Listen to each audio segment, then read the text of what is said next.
देव उठनी एकादशी। पढ़े पौराणिक व्रत कथा। भगवान श्री कृष्ण ने कहा, हे अर्जुन, तुम मेरे बड़े ही प्रिय सखा हो। हे पार्थ, अब मैं तुम्हें पापों का नाश करने वाली तथा पुण्य और मुक्ति प्रदान करने वाली प्रबोधिनी एकादशी की कथा सुनाता हूँ। श्रद्धा पूर्वक श्रवण करो। इस विषय में मैं तुम्हें नारद और ब्रह्मा जी के बीच हुए वार्तालाप को सुनाता हूँ। एक समय नारद जी ने ब्रह्मा जी से पूछा, हे पिता, प्रबोधिनी एकादशी के व्रत का फल क्या होता है? आप कृपा करके मुझे यह सब विधान पूर्वक बताइए। ब्रह्मा जी ने कहा, हे पुत्र, कार्तिक माह के शुक्ल पक्ष की प्रबोधिनी एकादशी के व्रत का फल 1,000 अश्वमेध तथा 100 राजसूर्य यज्ञ के फल के बराबर होता है। नारद जी ने कहा, हे हिता, एक संध्या को भोजन करने से, रात्रि में भोजन करने तथा पूरे दिन उपवास करने से क्या क्या फल मिलता है? कृपा कर सविस्तार समझाइए। ब्रह्मा जी ने कहा, हे नारद, एक संध्या को भोजन करने से 2 जन्म के तथा पूरे दिन उपवास करने से 7 जन्म के सभी पाप नष्ट हो जाते हैं। जिस वस्तु का त्रिलोक में मिलना मुश्किल है, वह वस्तु भी प्रबोधिनी एकादशी के व्रत से सहज ही प्राप्त हो जाती है। प्रबोधिनी एकादशी के व्रत के प्रभाव से बड़ा पाप भी क्षण में नष्ट हो जाता है। पूर्व जन्म के किए हुए अनेक बुरे कर्मों को प्रबोधिनी एकादशी का व्रत क्षण भर में नष्ट कर देता है। जो मनुष्य अपने स्वभावानुसार प्रबोधिनी एकादशी का विधान पूर्वक व्रत करते हैं, उन्हें पूर्ण फल प्राप्त होता है।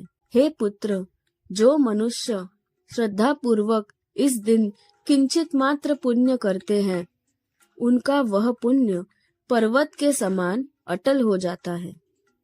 जो मनुष्य अपने हृदय के अंदर ही ऐसा ध्यान करते हैं कि प्रबोधिनी एकादशी का व्रत करूंगा, उनके 100 जन्म के पाप नष्ट हो जाते हैं। जो मनुष्य प्रबोधिनी एकादशी को रात्रि जागरण करते हैं, उनकी बीती हुई तथा आने वाली 10 पीढ़ियां विष्णु लोक में जाकर वास करती है और नरक में अनेक कष्टों को भोगते हुए उनके पितृ विष्णु लोक में जाकर सुख भोगते हैं।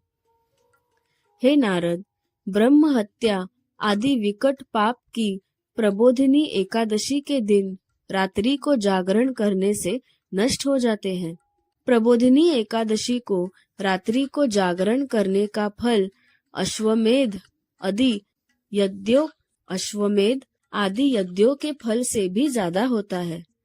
सभी तीर्थों में जाने तथा गौ, स्वर्ण भूमि आदि के दान का फल प्रबोधिनी के रात्रि के जागरण के फल के बराबर होता है। हे पुत्र, इस संसार में उसी मनुष्य का जीवन सफल है जिससे प्रबोधिनी एकादशी के व्रत द्वारा अपने कुल को पवित्र किया है। संसार में जितने भी तीर्थ है तथा जितने भी तीर्थों की आशा की जा सकती है, वह प्रबोधिनी एकादशी का व्रत करने वाले के घर में रहते हैं।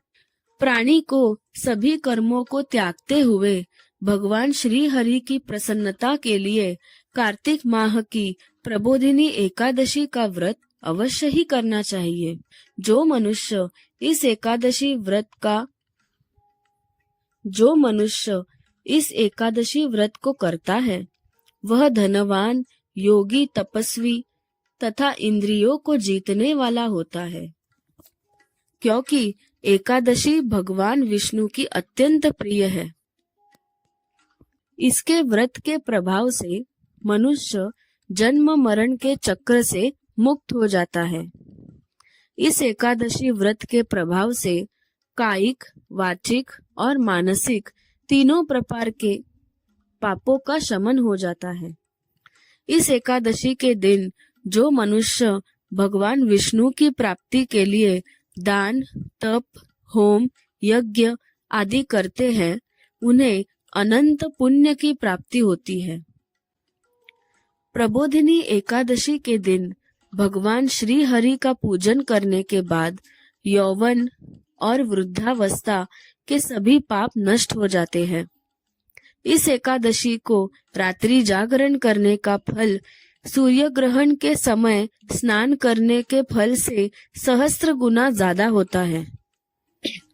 मनुष्य अपने जन्म से लेकर जो पुण्य करता है वह पुण्य प्रबोधिनी एकादशी के व्रत के पुण्य के सामने व्यर्थ है। जो मनुष्य प्रबोधिनी एकादशी का व्रत नहीं करता उसके सभी पुण्य व्यर्थ हो जाते हैं। इसीलिए हे पुत्र, तुम्हें भी विधान पूर्वक भगवान विष्णु का पूजन करना चाहिए। जो मनुष्य कार्तिक माह के धर्म परायण होकर अन्य व्यक्तियों का अन्न नहीं खाते, उन्हें चंद्रायन व्रत के फल की प्राप्ति होती है। कार्तिक माह में प्रभु दान आदि से उतने प्रसन्न नहीं होते जितने कि शास्त्रों की कथा सुनने से प्रसन्न होते हैं। कार्तिक माह में जो मनुष्य प्रभु की कथा को थोड़ा बहुत पढ़ते हैं या सुनते हैं, उन्हें 100 गायों के दान के फल की प्राप्ति होती है। ब्रह्मा जी की बात सुनकर नारद जी बोले, हे पिता, अब आप एकादशी के व्रत का विधान कहिए और कैसा व्रत करने से किस पुण्य की प्राप्ति होती है, कृपा करके यह भी समझाइए। नारद की बात सुन ब्रह्मा जी बोले, हे पुत्र, इस एकादशी के दिन मनुष्य को ब्रह्म मुहूर्त पे उठना चाहिए और स्नानादि से निवृत्त होकर व्रत का संकल्प करना चाहिए। उस समय भगवान विष्णु से प्रार्थना करनी चाहिए कि हे प्रभु, आज मैं निराहार रहूंगा और दूसरे दिन भोजन करूंगा, इसलिए आप मेरी रक्षा करें। इस प्रकार प्रार्थना करके भगवान का पूजन करना चाहिए और व्रत प्रारंभ करना चाहिए। उस रात्रि को भगवान के समीप गायन, नृत्य, बाजे तथा कथा कीर्तन करते हुए रात्रि व्यतीत करनी चाहिए। प्रबोधिनी एकादशी के दिन कृपणता को त्याग कर बहुत से पुष्प, अगर, धूप आदि से भगवान की आराधना करनी चाहिए। शंख के जल से भगवान को अर्घ्य देना चाहिए। इसका फल तीर्थ दान आदि से करोड़ों गुना अधिक होता है। जो मनुष्य अगस्त्य पुष्प से भगवान का पूजन करते हैं, उनके सामने इंद्र भी हाथ जोड़ता है। कार्तिक माह में जो बिल्व पत्र से भगवान का पूजन करते हैं, उन्हें अंत में मुक्ति मिलती है। कार्तिक माह में जो मनुष्य तुलसी जी से भगवान का पूजन करता है, उसे 10,000 जन्मों के सभी पाप नष्ट हो जाते हैं। जो मनुष्य इस माह में श्री तुलसी जी के दर्शन करते हैं या स्पर्श करते हैं या ध्यान करते हैं या कीर्तन करते हैं, रोपण करते हैं अथवा सेवा करते हैं, वे 1000 कोटि युग तक भगवान विष्णु के लोक में वास करते हैं। जो मनुष्य तुलसी का पौधा लगाते हैं और उनके कुल में पैदा होते हैं, वे प्रलय के अंत तक विष्णु लोक में रहते हैं। जो मनुष्य भगवान का कदम्ब पुष्प से पूजन करता है, वह यमराज के कष्टों को नहीं पाते। सभी कामनाओं का पूरा करने वाले भगवान विष्णु कदम्ब पुष्प को देखकर अत्यंत प्रसन्न होते हैं। यदि उनका कदम्ब पुष्प से पूजन किया जाए तो उसमें उत्तम बात और कोई भी नहीं। जो गुलाब के पुष्प से भगवान का पूजन करते हैं, उन्हें निश्चित ही मुक्ति प्राप्त होती है। जो मनुष्य बकुल और अशोक के पुष्प से भगवान का पूजन करते हैं, वे अनंत काल तक शोक से रहित रहते हैं। जो मनुष्य भगवान विष्णु का सफेद और लाल कनेर के फूलों से पूजन करते हैं, उन पर भगवान अत्यंत प्रसन्न होते हैं। जो मनुष्य भगवान श्री हरि का दुर्वा दल से पूजन करते हैं, वे पूजा के फल से 100 गुना ज्यादा फल पाते हैं। जो भगवान का शमी पत्र से पूजन करते हैं वे भयानक यमराज के मार्ग को सुगमता से पार कर जाते हैं। जो मनुष्य चंपक पुष्प से भगवान विष्णु का पूजन करते हैं वे जीवन मृत्यु से चक्र के मुक्त हो जाते हैं। जो मनुष्य स्वर्ण का बना हुआ केतकी पुष्प भगवान को अर्पित करते हैं उनके करोड़ों जन्मों के पाप नष्ट हो जाते हैं। जो मनुष्य पीले और रक्त वर्ण कमल के सुगंधित पुष्पों से भगवान का पूजन करते हैं उन्हें श्वेत दीप में स्थान मिलता है। इस प्रकार रात्रि में भगवान का पूजन करके प्रातःकाल शुद्ध जल की नदी में स्नान करना चाहिए। स्नान करने के उपरांत भगवान की स्तुति करते हुए घर आकर भगवान का पूजन करना चाहिए। इसके बाद ब्राह्मणों को भोजन कराना चाहिए और दक्षिणा देकर आदर सहित उन्हें प्रसन्नता पूर्वक विदा करना चाहिए।